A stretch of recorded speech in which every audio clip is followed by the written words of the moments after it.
What's up YouTube? Welcome to this episode 2 review of Westworld. So you may be wondering, dude, it's not Sunday, it hasn't aired yet, what's the fuck's going on, man? But Westworld has come early, so funny enough, we can thank Hillary and Donald himself, Donald Trump, for having their whole election and their whole debate on Sunday, because HBO actually dropped this episode early for us lovely people because, you know, they don't really want to compete with the whole election debate, because boy howdy is that going to be a doozy after the last one. But politics, schmolitics, we don't fucking talk about that shit on this channel unless like Donald Trump is the next Thanos actor or some stupid shit like that. But Westworld, now I was interested because the first episode of Westworld in my review, I loved it. I absolutely loved it. But I found it very odd that the show started and centred upon the androids that were in the actual park. We saw some background information. We saw the power struggle that is occurring inside, I guess, Westworld Corp. I think that's what it's called. But this episode started just like the actual film, where we saw two lads on the train discussing their potential trips to Westworld. So it starts off with the two guys and them experiencing Westworld for what it is and taking part in all of the fun activities that Westworld has to offer. So we got to see two sides of Westworld. I thought it was really cool that we got to see both the good side, like the guys who go there just to experience the world, not to fuck everything and kill everything. And then we got his workmate, who is a massive douchebag who goes there to want to kill everything. Now, I think perhaps, well, now the thing is that the world's been going for 30 years. The Westworld theme park has been going for 30 years, so I would imagine that at the start of Westworld, everyone was going around fucking killing everything they saw, because there's no consequences, and as we saw in the changing room, they're there to please the guests. We also saw the head of security see that, well, you get whatever the fuck you want. Interesting.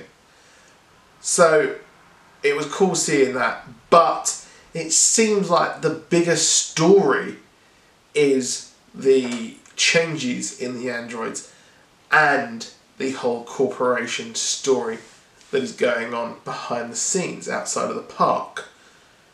So we're probably going to see all of these actual problems manifest and see how they affect the theme park and the guests. So I expect that these two guys will be the ones running and screaming once the androids have become self-aware and realise that, you know what, let's just kill all these dickheads who are killing us. Now we got some clarification, or some sort of clarification, on Ed Harris's Man in Black character, who, now we know for a fact that he is not a robot, because the head of security was like, let him do what he wants. So he's taken out a whole posse of people, hanging someone, and he's scalping people and finding some code, some kind of weird maze code, and he wants to work out just what it is. And he seems to be someone who goes there every single year. So he's a very, very much of a regular and a veteran of Westworld. So I'm interested to see where this storyline is going.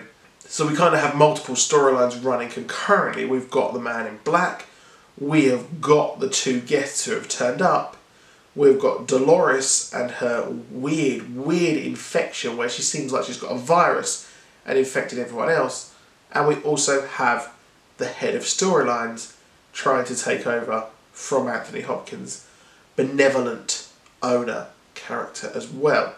Now I'm interested to see where this virus kind of story is going, because I'm starting to think that our head of behaviour and our head of the whole of Westworld are working together to kind of evolve these androids beyond what really they should be doing, and also perhaps going against the board, and it looks like things are going a bit crazy, and everyone seems to have their own agenda, which we are slowly getting at the moment, that we're getting at.